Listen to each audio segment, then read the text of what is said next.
भावपटुता हितबुद्धिरस्य ज्ञानेश्वरस्तु भगवान् अवतीर्णैव श्रीरंगनाथ गुरुराज नमोस्तु तुभ्यं। देवशयनी आषाढी एकादशी निमित्त श्री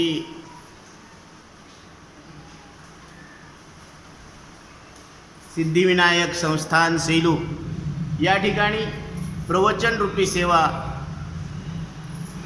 तर या ठिकाणी ज्ञानेश्वर महाराज मनुष्य देहात आलेल्या जीवाला उपदेश करतात। हा अनादि नित्यसिद्धू निरुपाधी विशुद्धू जया केलिया ही घातू कदा नोहे। तर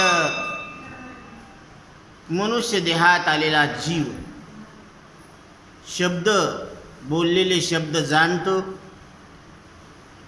ध्वनीचा शब्द त्याला कळतो आणि अर्थही कळतो। म्हणजे बोललेलं कळतं आणि कळालेलं बोलून दाखवता येतं, दोन घटना घडतात इथं। आणि बाकीच्या 184 युनिटले जे जीव आहेत त्या जीवांना फक्त ध्वनी ऐकू येतो, त्या शब्दाचा अर्थ कळत नाही आणि कळालेलं बोलून दाखवता येत नाही। अशी तिथे काय आहे, अनुपलब्धी आहे। आणि इथं मनुष्य देहामध्ये बोललेलं कळतं आणि आपल्याला जे कळालं ते बोलून दाखवता येतं। ह्या दोन उपलब्ध्या मनुष्य देहामध्ये आहेत, बाकीच्या योनीमध्ये नाही आहे। म्हणून शब्द आणि शब्दाचं ज्ञान इथं कळतं। म्हणून आपण लेकराला उजळणी बाराखडी हे आधी शिकायला लावतो। ह्याला अ म्हणतेत, ह्याला क म्हणतेत, असं आपण काय करतो, त्याला शिकवतो।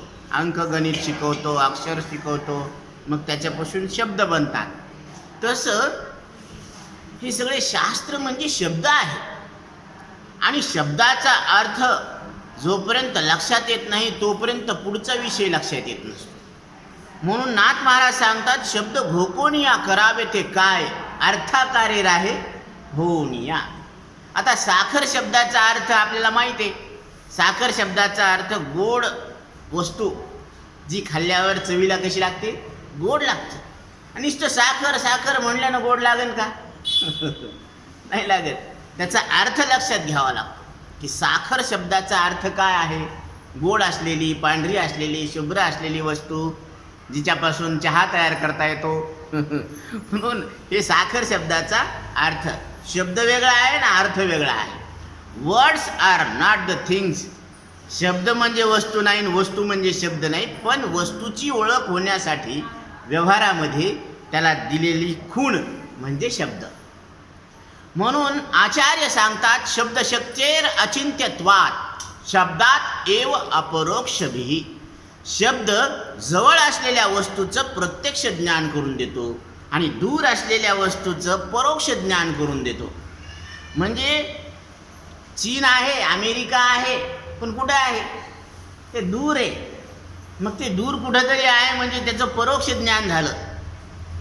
आणि ही खुर्ची, हा माईक, हे गुलाबाचं फूल, तर हे म्हणजे आत्ता आहे, इथं आहे आणि तुम्हाला त्याचं इंद्रियाद्वारे अंतःकरणात ज्ञान व्हायला लागलं, म्हणजे प्रत्यक्ष ज्ञान व्हायला लागलं। जसं आपण हस्तामलक पाहिलं होतं, कर तळा मळक, म्हणजे कर तळी आवळे तैसा हरी। तळ हातावर ठेवलेला आवळा जितका प्रत्यक्ष आहे तितका त्या आवळ्याला डोळ्याद्वारे जाणणारा प्रत्यक्ष आहे। म्हणजे आवळ्याच्या प्रत्यक्षात आत्मप्रत्यक्ष आहे।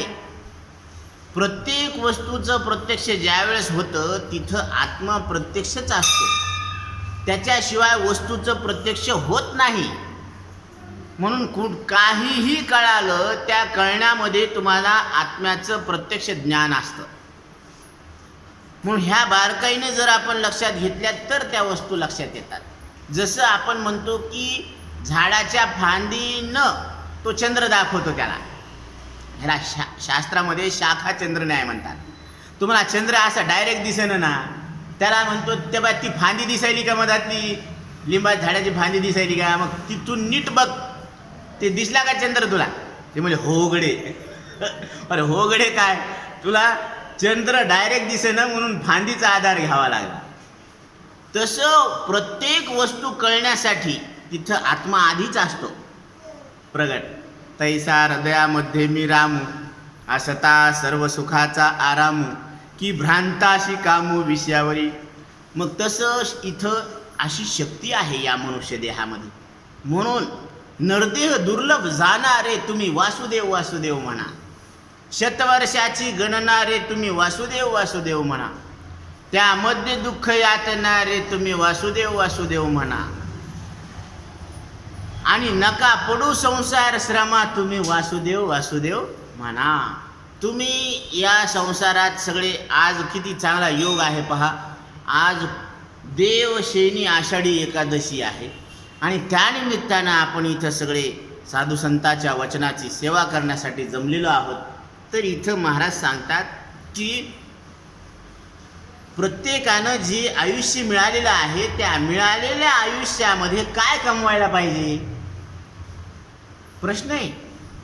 तुम्ही तुमच्या मनाला प्रश्न करा की आपण असं काय कमवायला पाहिजे या आयुष्यामध्ये. तर या आयुष्यामध्ये असं कमवायला पाहिजे की जे कमवल्यानंतर परत काही कमवायचं शिल्लक राहू नये. असं मिळवायला पाहिजे की जे मिळवल्यानंतर आता परत काही मिळवायची गरज राहिली नाही पाहिजे. आता आपण घर बांधू तर घर तर भरपूर लोकांनी बांधलेले आहेत, बरं का. लेकरांना शाळेत टाकू, त्यांना डॉक्टर इंजिनियर करू, तर बऱ्याच लोकांचे लेकरं आधीच इंजिनियर डॉक्टर झालेले आहेत. मग असं काय करावं की जे कोणीच केलेलं नाही आहे.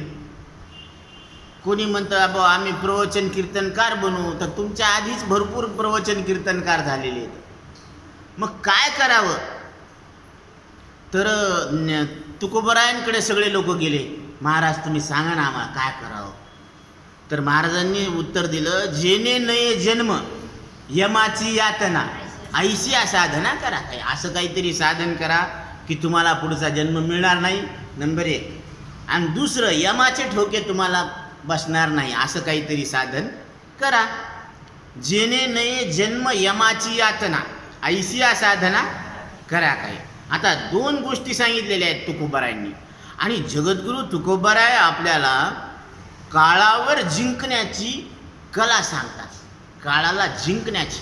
जगा काळ खाय आम्ही माथा दिला पाय. जगाला काळ खायला लागलेला आहे. घडी घडी काळ वाट याची पाहे, अजून आहे किती अवकाश. घडी घडी काळ याची वाट पाहायला लागला. काका एक साधं गणित आहे की 100 वर्ष आयुष्य जर गृहीत धरलं, सपोज 100 वर्ष आयुष्य, त्याच्यातलं आजच्या घडीला तुमचं किती वय, निदान 50 तरी असेल ना. 50 मायनस झाले, किती उरले, 50 उरले. म्हणजे 50 उरले म्हणजे कमी झाले का वाढले, कमी झाले. ऊस चरखात चाललाय हळूहळू, आणि बाहेरून काय निघालेत, सोत्र्या निघालेत, त्या सोत्र्या चिपाट. तसं ह्या शरीरातलं आयुष्य कमी कमी व्हायला लागलं आणि हे शरीर आता नाशाच्या दिशेनं चालू आहे, तिकडं जात आहे, बरं का. तर हा रेशो पहा तुम्ही. जसं आयुष्य वाढतं तसतसं आनंद वाढायला पाहिजे. पण गंमत अशी आहे की आयुष्य वाढतं आणि आनंद कमी होतो. आणि लहान लेकराकडं पहा, त्याचं आयुष्य कमी असतं, वय कमी असतं, पण त्याला आनंद भरपूर असतो. ज्योत पाहिली की त्याला आनंद होतो, हसतो तो. त्याला कोणी नवीन माऊलीनं घेतलं तरी ते तिकडं जाते, हसत आहे, बरं का. म्हणजे त्याच्याकडं आनंद आहे, भरपूर आनंद आहे. मग हा रेशो कस काय चुकायला लागला, त्याला म्हणते की त्याला काहीच कळत नाही. आणि त्याच्याकडे जर पाहिलं तर आनंद भरपूर आहे. आणि मोठ्या माणूस वयानं मोठा आहे तर आनंद वाढायला पाहिजे, पण रेशो असा सांगतो की तो सगळ्यात जास्त दुःखी आहे. मन हे तर म्हणतात की मोठे मोठे माणसं आहेत म्हणजे शहाण्यासुरते माणसं आहेत. म्हणजे शहाणे आहे म्हणावं तर शहाण्याची व्याख्या तुमची काय आहे. वयानं वाढलं म्हणजे शहाणा का आनंद वाढला म्हणजे शहाणा, कसं वाटतं आपल्याला, कोणाला म्हणावं शहाणा. शहाण्याचा रेशो काढा ना तुम्ही. नुसतं वय वाढल्यानं शहाणा का आनंद वाढल्यानं शहाणा. आनंद वाढावा, वयाबरोबर आनंद वाढला तर तो व्यक्ती हुशार आहे. आणि नुसतंच वय वाढलं ना आनंद कमी झाला म्हणजे रेशो उलटा झाला म्हणजे सगळ्यात मूर्ख आहे. कोणालाही काय पाहिजे, तुम्हाला आनंद पाहिजे, सुख पाहिजे, आणि तेही संपणारं पाहिजे का न संपणारं? न संपणार. बरं जाऊ दे, आमचं जाऊ दे, आम्ही गुंडाळून घेतो. तुम्ही झोपेतून उठल्यावर काय म्हणता, स्वतःचा अनुभव काय सांगता? मी सुखानं झोपलो होतो, काही जाणत नव्हतं. म्हणजे हे सुख कुठून आलं? याचाच अर्थ असा आहे की सुख आणि तुम्ही दोन नाहीत. सुख आणि तुम्ही दोन नाहीत. सुख हे तुमचं वास्तविक स्वरूप आहे. मग ते सुख मिळवलेल्या विषयापासून होता का, कमवलेल्या पैशापासून होता का, केलेल्या पुण्यापासून होता का? तिथं विषयच नव्हते ना झोपेत. झोपेमध्ये विषय नसताना तुम्ही आनंदाचा अनुभव व्यक्त करता सकाळी. मग ते आनंद कुठून आला हे सांगा आम्हाला, तुम्हीच सांगा. बरं असं नाही सांगता येत तर तुम्ही रात्री पडलेलं स्वप्न पाहता. तुम्हाला स्वप्न पडतेत ना, कोणाकोणाला पडते? इथं बहुतेक सगळ्यालाच पडते. मग रात्री पडलेलं स्वप्न तुम्ही ते तिथं खरं मानतात आणि जाग झाल्यावर कसं मानते? फोटो आहे म्हणजे रात्री पडलेलं स्वप्न तुम्ही पाहताना खरं मानतात आणि जागा झाल्यावर खोटं मानतात. हे तुम्हाला कोणी शिकवलं का? तुम्हाला शिकवलं नाही. पण तुम्ही सकाळी उठल्यावर आपोआपच नाही का त्याला खोटं मानतात. मग तसं हे संपूर्ण विश्व आहे आणि ह्या विश्वाचं सुद्धा एक चित्रपट चालू आहे. मग हे चित्रपट तिथं दिसत नाही तुम्हाला स्वप्नामध्ये. मग स्वप्नामध्ये हे दिसत नाही म्हणून तुम्ही याला सुद्धा खोटं ठरवू शकता ना. तुम्हाला कोण आडवं आलं? म्हणून ज्ञानोबराय सांगतात, लठिका व्यवहार सर्व हा संसार वाया येर झार हरी बिन. हा जो व्यवहार आहे तो लटका आहे, म्हणजे खोटा आहे, दिसायला आहे, असायला नाही. जसं आरशातलं प्रतिबिंब दिसतं पण असतं का? दिसायला आहे, असायला नाही, म्हणजे ते दिसून खोटं आहे. तसं हा संपूर्ण संसार दिसून खोटा आहे. म्हणजे याची सत्ता आहे ती प्रातिभाषिक सत्ता आहे. म्हणून कासया हा सत्य मानिला संसार काय केले चार माझे माझे. तुकोबराय तुम्हाला प्रश्न टाकायला लागले, तुम्हाला कोण म्हणलं संसाराला सत्य माना? मग संसार दिसणं चुकलं का त्याला खरं समजणं चुकलं? बोला. हां, खरं समजणं चुकलं. मग खरं समजणं ही चूक आहे. संसार दिसणं अवघड नाही आहे, चूक नाही आहे. संसार दिसणार, आरशातलं प्रतिबिंब दिसणार, तुम्ही त्याला खरं मानता का? आता इथं रावण काढला आणि इकडं राम काढला, मग तुम्ही याच्या द्वेष करता का? कारण त्या खांबावर रावण काढला पण ते रावण खरा नाही ना. हे कोणालाही कळतं. एक साधा प्रश्न आहे, जनरल नॉलेज आहे. आणि इथं राम काढलेला आहे, ह्याला काही नमस्कार करण्यासारखं नाही, कारण हे चित्रच आहे ना. मग चित्र म्हणजे काय? फक्त रंग आहेत. म्हणून एकची माती नाना भिंती रांजणानी सुगडे जगामध्ये ब्रह्म दिसे उघडे. आमच्या जनाबाई सांगतात, एकची माती नाना भिंती. माती एकच आहे आणि भिंती अनेक आहेत.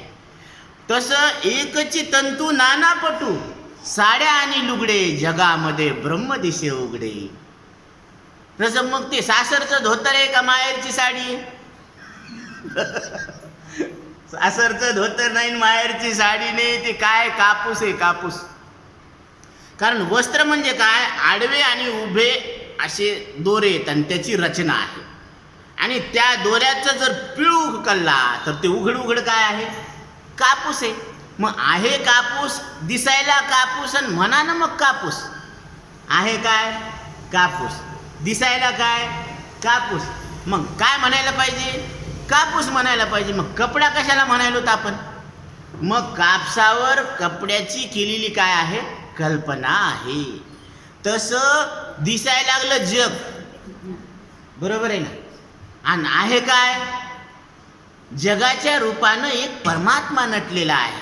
देव रूपानं, संत रूपानं, जड रूपानं, जीव रूपानं. कोण नटलेलं आहे? सर्वा घटी राम देहादेही एक सूर्यप्रकाशक सहस्त्र रश्मी. एकाच सूर्याचे हजारो किरण आहेत. तसं एकाच देवाचे हजारो जीव हे काय आहेत? किरण आहेत. जीव देवाचा किरण आहे. हे किरण सूर्याचा आहे ना. किरण कोणाचा आहे? सूर्याचा आहे. तसं जीव कोणाचा आहे? देवाचा आहे. ममयोंशो जीवलोके जीवभूता सनातना मनःष्टानी इंद्रियाणी प्रकृतीस्थानी कर्षती. जीव हा देवाचा अंश आहे, किरण आहे. म्हणून प्रत्येक जीव हा देवरूप आहे. जीव अवघे देव खोटा नागवी संदेह. कुठलंही मडकं घ्या तुम्ही, ते कशाचं आहे? मातीचं आहे का कुंभाराचं आहे? आजी, मडकं ते गाडगं कुंभाराचं आहे का मातीचं आहे? घडवलं कुंभारानं, हे बरोबर आहे, पण ते हाय मातीचं. तसं हे शरीर घडवलं कुठं? आईवडिलानं घडवलं. पण हे कशापासून झालेले? भूतापासून झालेले, पंचभूतापासून झालेले. पंचभूतांचा गोंधळ केला एके ठाई मेळ, लाविला सबळ अहंकार त्या पाठी. आणि त्याच्या मागं अहंकार लावला आपण. आचार्य सांगतात, न भूमिर्न तोयम न तेजो न वायो न खम नेंद्रियम वाम न तेषां समूहा अनेकंतिकत्वात् सुषुप्तैक्य सिद्धा सदैको वसिष्ठा शिवः केवलोहम. मी भूमी, पृथ्वी, पाणी, अग्नी, वायू, आकाश नाहीये. आणि याच्यापासून झालेले हे जे शरीर आहे, याच्यामध्ये स्थित इंद्रियाचा समूह मी नाहीये. म्हणून ज्ञानोबराय सांगतात, निजवृत्ती काढी सर्व माया तोडी इंद्रियास वडी लपो नको. इंद्रियानं दाखवलेलं जग आणि शरीर तू खरं मानू नको. दिसू दे, खरं मानू नको. इंद्रियानं दाखवलं शरीर आणि इंद्रियानं दाखवलं जगत. मग इथल्या इंद्रियांनी हे शरीर आणि हे जग दाखवलं, आणि स्वप्नातल्या इंद्रियांनी ते शरीर आणि ते जग दाखवलं. त्या बाय मग हे जग खरं आहे का ते जग खरं आहे? हे जगही खरं नाही, ते जगही खरं नाही. आणि या जगाला जाणणारे तुम्ही इथं खरे आहेत, आणि त्या जगाला जाणणारे तुम्ही तिथंही खरं होते. म्हणजे तुम्ही खरे आहेत ना. मग तुम्ही काय म्हणतात? तुका आपलं काय खरं आहे? आणि तुकोबर आहे म्हणायला लागले, तुका म्हणे तूच खरा ये रवा उगा पसारा. मग तुम्ही खरं आहे, हे खरं आहे, जग खरं नाही, हे खरं आहे, तरी तुम्ही म्हणते की आपलं काय खरं आहे. आता काय सांगावं? तर तुमचंच खरं आहे ना. म्हणून भगवद्गीता सांगते, ना सतो विद्यते भाव ना भावो विद्यते सतः उभयोरपि द्रष्टंतस्त्वनयोस्तत्वदर्शिभिः. विनोबा भावे सांगतात, नसे मिथ्यास अस्तित्व नसे सत्यास नाशी निवाडा देखिला संती या दोहीचा अशा परी. कशा परी? अशा परी की खऱ्याला मरण नाही, खोट्याला खोटं टिकत नाही. बरोबर आहे ना? सगळे असं म्हणते, खोटं टिकत नसतं आणि खऱ्याला मरण नाही. आणि खरं कोण आहे? तुम्ही येत. आणि आपण तिकडं पाहतो, खरं म्हणलं की तिकडं पाहतो आपण. आता तिकडं काय? जे जे दृष्टी दिसे ते ते हरिरूप पूजा ध्यान जप त्याशी नाही. जे इंद्रियाद्वारे अंतकरणात दिसायला लागलं आणि जे इंद्रिया वाचून अंतकरणात आठवण यायला लागली, ते काय आहे? ते हरी आहे. असं ज्याला कळालं त्याला पूजा ध्यान जप करायची गरज नाही. कंडिशन आहे, पूजा ध्यान जप कोणाला करायची गरज नाही? ज्याला इंद्रियाद्वारे दिसणारे विषय आणि इंद्रिया वाचून अंतकरणात आठवणारे विषय. बघा ना, आता समजा आपली मुलगी सासरला आहे आणि ती आता येणार आहे म्हणल्यावर तिची चाहूल लागत असते, कधी येते बबी, कधी येते, कधी येते, कधी भेटू, अशी काय लागते आपल्याला? एक ओढ लागते. आणि ती येऊन गेल्यानंतर सुद्धा तिची आठवण येते. म्हणजे तिची आठवण आपल्याला इंद्रियानं दिसते का? ती तर दिसतच नाही, पण डोळ्यानं. पण तिची आठवण आपल्याला डोळ्यानं दिसते का? म्हणजे तुमच्या अंतकरणात जेवढ्या आठवणी येत ना, तर त्या इंद्रियानं दिसत नाही. आणि जेवढे विषय तुमच्या समोर आहेत ते तुम्हाला इंद्रियाद्वारे दिसतात. बरोबर आहे? आता गंमत अशी आहे की तुम्हाला इंद्रियाद्वारे दिसणारे विषय आणि तुम्हाला येणाऱ्या इंद्रिया वाचूनच्या आठवणी हे सगळं देव आहे असं जर तुमचा भाव असेल तर तुम्हाला पूजा ध्यान जप करायची गरज नाही. जे जे दृष्टी दिसे ते ते हरिरूप पूजा ध्यान जप त्याशी नाही. बरोबर आहे? हां. जे जे भेटे भूत ते ते मानिजे भगवंत, हा भक्तियोग माझा निश्चित जाणू उद्धवा. उद्धवा, जे जे तुला इंद्रियाद्वारे किंवा भूत भेटल, मग उद्या समजा आपल्याला एखादा पशु भेटला, एखादा मनुष्य भेटला, आपला मित्र भेटला, कुणी बी भेटत ना आपल्या, तर ते जर हरी आहे असा जर आपल्या अंतकरणातला भाव होत असेल तर ही उत्तम भक्ती आहे. म्हणून हे समस्त हे श्री वासुदेव ऐसा प्रतिती रसाचा उतला भाव, भक्ता माझी राहो ज्ञानिया तोची. तो भक्तामध्ये राजा आहे आणि ज्ञानी सुद्धा तोच आहे. कोण? ज्याला हे सगळं वासुदेव आहे असं ज्याला कळालं. वासुदेव इदम सर्वम, कारण कृष्णम वंदे जगद्गुरुम, कृष्णच सगळीकडे आहे आणि सगळ्या जगाचा गुरु कोण आहे? कृष्ण आहे. आणि कृष्ण आणि वासुदेव दोन आहेत का? नाही ना, सगळं ठाकूरच आहे ना. जिकडं पाहावं तिकडं ठाकूरजी आहे. कृष्ण आहे, देव आहे, वासुदेव आहे. म्हणून सर्वा घटी राम देहादेही एक असं म्हटलेलं आहे. म्हणजे घटाघटामध्ये राम आहे. तसं प्रत्येक वस्तूमध्ये पाहिलं तर काय आहे? रामच आहे. मग ते दिसत का नाही? आपली दृष्टी चर्मचक्षुची आहे. म्हणून त्यांनी सांगितलं, आता उघडी डोळे जरी तुझा अद्यापी न कळे की मातेची या खोळे दगडाला पटाशी. तुम्ही का आईच्या उदराला दगड आले का? तुम्हाला कळलं ना?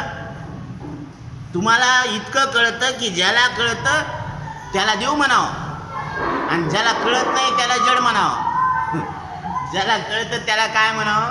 चैतन्य आहे ना ते. आणि कुठलंही चैतन्य हे दिव्य आहे, ते देवरूप आहे. म्हणून महाराज काय सांगतात? हा अनादि नित्य सिद्ध. हा कसा आहे? अनादि आहे, नित्य आहे आणि सिद्ध आहे. कारण याच्यात बदल होत नाही. शरीरात बदल होतो, श्वासात बदल होतो. आता बालपणातलं शरीर आता राहिलं का? नाही. आता तारुण्यातलं जे शरीर आहे ते राहिलं का? नाही राहिलं. म्हणजे शरीरामध्ये बदल झाला, पण ह्या 3 अवस्था ज्याला कळाल्या त्याच्यात बदल झालेला नाही. म्हणून महाराज सांगतात की हा अनादि नित्य सिद्ध निरुपाधी विशुद्ध. हा देहात असताना सुद्धा देहाच्या उपाधीहून वेगळा आहे. कसा आहे माहिती आहे का? तुम्हाला एक उदाहरण सांग. आता बालपणाची उपाधी संपली तरी तुमचं अस्तित्व शिल्लक आहे का नाही? उद्या तारुण्याची उपाधी संपली तरी तुमचं अस्तित्व शिल्लक आहे का नाही? म्हणजे शरीराच्या अस्तित्वावरून तुमचं अस्तित्व ठरवता येत नाही, कारण तुम्ही शरीराहून वेगळे आहे. ही गोष्ट पहिले ध्यानात घ्या. आणि तेच तुकोबराय सांगायला लागले, देह नव्हे मी हे सरे उरला उरे विठ्ठल. विठ्ठल आता आहे, इथं आहे, तुम्ही आहेत. म्हणून पंढरपूरचा जो विठ्ठल आहे ना, तेच आपलं प्रतिरूप आहे. काय आहे? विठ्ठल आपलं प्रतिरूप आहे असं तुकोबराय सांगायला लागले. देह नव्हे मी हे सरे, देह राहू द्या, देहाला मी म्हणणं सरू द्या. आणि असं ज्यावेळेस आपल्या अंतकरणात ही घटना घडल तोच विठ्ठल आहे. हे विठ्ठलाचं काय आहे? दर्शन आहे. हे म्हणून शोधिसी मानवा रावळी मंदिरी, नांदतो देव हा आपल्या अंतरी. तो देव कसा आहे ते तुम्ही झाकून पहा. ज्ञान देव म्हणे परतोनी पाहे तो कैसा माया. ज्ञानोबराय सांगतात तुम्ही अंतकरणात झाकून पहा, मग तुम्हाला कळन देव कसा आहे, कुठं आहे. तर या ठिकाणी काय सांगतात? निरुपाधी विशुद्ध. म्हणजे उपाधी असतानाच तो उपाधीहून कसा आहे? वेगळा आहे. यालाच म्हणते देहीचं विदेही भोगोदशा. देह असतानाच तुम्ही देहाहून कसे वेगळे आहेत. असं तुमचं वेगळे पण लक्षात घेतल्यावर काय होतं? तुम्हाला गंमत सांगतो. तुम्ही कपड्याहून वेगळे आहेत म्हणल्यावर तुम्ही पांढरे आहेत का? नाही. म्हणजे त्याच्या धर्माहून वेगळे. तसं देहाहून वेगळे म्हणल्यावर मरणाहून वेगळे. देहाचा धर्म काय? मरण. शरीर जात आघवे नाशिवंत स्वभावे, म्हणून तुवा झुंजावे पंडू कुमरा. शरीराची जात साची की हे उत्पन्न होतं आणि नष्ट होतं. म्हणून शरीर आणि तुम्ही दोन आहेत आणि सुख आणि तुम्ही दोन नाही. एवढे जरी दोन मुद्दे लक्षात आले तरी तुम्हाला या ओवीचा अर्थ लागतो. निरुपाधे विशुद्ध जया करिताही घातो कदा नोहे. ज्याचा केल्यावर सुद्धा घात होत नाही. म्हणून भगवान काय सांगते की हा आत्मा अग्नीनं जळत नाही, पाण्यानं सडत नाही, पृथ्वीनं मळत नाही, वाऱ्यानं उडत नाही बरं का. असा हा आत्मा आहे. नैनम छिंदन्ति शस्त्राणि नैनम दहति पावकः अछेद्योऽयम् अक्लेद्योऽयम् अशोष्यायम एवच. म्हणजे मी जळत नाही, सडत नाही, उडत नाही असा कोण आहे? मी आहे. आणि आपल्याला भीती कशाची? नष्ट होण्याची, जळण्याची, मरणाची. पण हे धर्म आपल्या ठिकाणी नाही ना. म्हणून भगवान स्वतः वर्णन करायला लागले. अछेद्य अयम, माझा नाश होत नाही. अविनाशी तू तद्विद्धी येन सर्व मिदम तथा. मी अविनाशी परमात्मा आहे. म्हणून अविनाश करी आपुली आयसे लावी मना पिसे गोविंदाचे. मी अविनाश परमात्मा आहे असं स्वतः भगवान आपल्याला आपला परिचय करून द्यायला लागले. मी तो वासुदेव तत्वतः कळो येईन विचारिता. आहे ठाऊक सभाग्या संता आणिक दुजा नाही मागुता. म्हणून हे फक्त साधू संतांना माहीत आहे. म्हणून आपण कोण आहोत, कसे आहोत ही जर ओळख करून घ्यायची असेल तर साधू संतांना शरण जायला पाहिजे आणि ते आपल्या अंतःकरणातले संशय दूर करतात. म्हणून महाराज सांगतात हा अनादि नित्य सिद्धू. हा आता आहे, इथं आहे, अनादि आहे आणि नित्य आहे आणि सिद्ध आहे. दुसरी गोष्ट निरुपाधी विशुद्ध. हा उपाधियुक्त दिसतो पण उपाधीनं रहित आहे. निरुपाधिकू विशुद्ध. यया केली आहे घातू कदा नव्हे. ह्याचा केला तरी नाश होत नाही. म्हणून आपण अविनाश आहोत. आपला शस्त्रानं घात होत नाही, कालानं घात होत नाही, देहानं घात होत नाही. हे शरीर सुटलं तरी आपण असतो, आपलं अस्तित्व असतं. जसं बल्ब शॉर्ट झाला, विद्युत नेली का? नाही. तसं हा बल्ब शॉर्ट होतो पण आपलं चैतन्य हे मात्र कसं आहे? सत्य आहे आणि ज्ञानस्वरूप आहे. म्हणून सच्चित आणि आनंद हे आपलं काय आहे? वास्तविक स्वरूप आहे. असं आपल्याला आयोजकांनी दिलेल्या वेळामध्ये ही सेवा पूर्ण करावी लागेल. कारण 5:30पर्यंतचा वेळ आहे आणि आता 5 मिनटं बाकी राहिलेले आहेत. म्हणून संयोजकांनी दिलेला वेळ आहे आणि इथं भजन चालू आहे. म्हणून या भजनामध्ये ना आपलं समजून घ्यायला पाहिजे फक्त 2-3च मुद्दे आहेत की आपण सत्य आहोत कारण नित्य आहोत. आणि नित्य म्हणजे काय आहे? ज्याच्यात बदल होत नसतो. म्हणून माऊलीनं काय सांगितलेले? देखे सारासार विचारिता. सार आणि आसाराचा जर विचार केला तर देखे सारासार विचारिता आणि सारते स्वभावता नित्य जाणे. सार कसं आहे? नित्य आहे आणि आसार जे आहे ते काय आहे? अनित्य आहे. मग आपण मंथन करतो ना, तर मंथनातून काढलेलं जे लोणी आहे ते काय आहे? हे तर तुमच्या रोजच्या अनुभवाचं उदाहरण. आणि एवढं मोठं ताक जरी असलं तरी ते काय आहे? आसार आहे. तसं या संसारामध्ये सार काय आहे? चैतन्य सार आहे आणि ते तुम्ही आहेत. म्हणून तुम्ही सार आहे. त्रिगुण आसार निर्गुण हे सार. सारासार विचार हरिपाठ. असा सार आणि आसाराचा विचार करणं यालाच काय म्हटलेले? हरिपाठ. त्रिगुण आसार.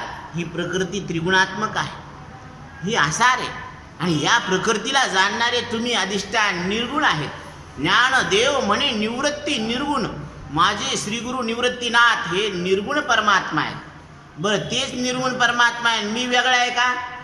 दिदले संपूर्ण माझ्या हाती. ते म्हणले की तू सुद्धा निर्गुण परमात्मा आहेस. मग हे दोघं जर निर्गुण परमात्मा आहेत, आपण कोण आहेत? आपण सुद्धा निर्गुण परमात्मा आहोत. आलं का लक्षात? मग आपण निर्गुण आहोत म्हणल्यावर हे जगत सगळं सगुण आहे, मग हे आपल्याहून वेगळं होईल ना. बरोबर आहे असं वाटणं. पण महाराजांनी काय सांगितलं माहिती का? तुझ सगुण मनो की निर्गुण रे, तुझ सगुण मनो की निर्गुण रे, सगुण निर्गुण ऐकू गोविंद रे, सगुण निर्गुण ऐक गोविंद रे, तुझ सगुण मनो की निर्गुण रे. एकाच नाण्याच्या दोन बाजू आहेत, चित आणि पट. चिताशिवाय पट नाही, पटाशिवाय चित नाही, पण धातू दोन्हीचा पत्ता नाही. क्या बात आहे. चिताशिवाय पट नाही, पटाशिवाय चित नाही, आणि जे धातू आहे का त्याच्यामध्ये दोन्हीचा पत्ता नाही. तसं चैतन्याशिवाय निर्गुण नाही, चैतन्याशिवाय सगुण नाही, आणि चैतन्यात दोन्हीचा पत्ता नाही. म्हणून वेद जाणू गेला पुढे मौनावला, ते गुह्य तुझला प्राप्त कैची. असं आपल्या स्वरूपाचं वर्णन वेदाला सुद्धा करता येत नाही. म्हणून असा हा विषय आलेला आहे. झालेली सेवा माऊलीच्या चरणी अर्पण करून सेवेला पूर्णविराम देऊ. पुंडलिका वरदे हरिविठ्ठल श्री ज्ञानदेव तुकाराम. आता विश्वात्मके देवी येणे वाग्यज्ञ तोषावे, तोषोणी मज द्यावे पसाय दान हे. जे खळांची व्यंकटी सांडो, तया सत्कर्मी रती वाढो. भूता परस्परे जडो, मैत्र जीवांची दुरितांचे तिमिर जाऊ.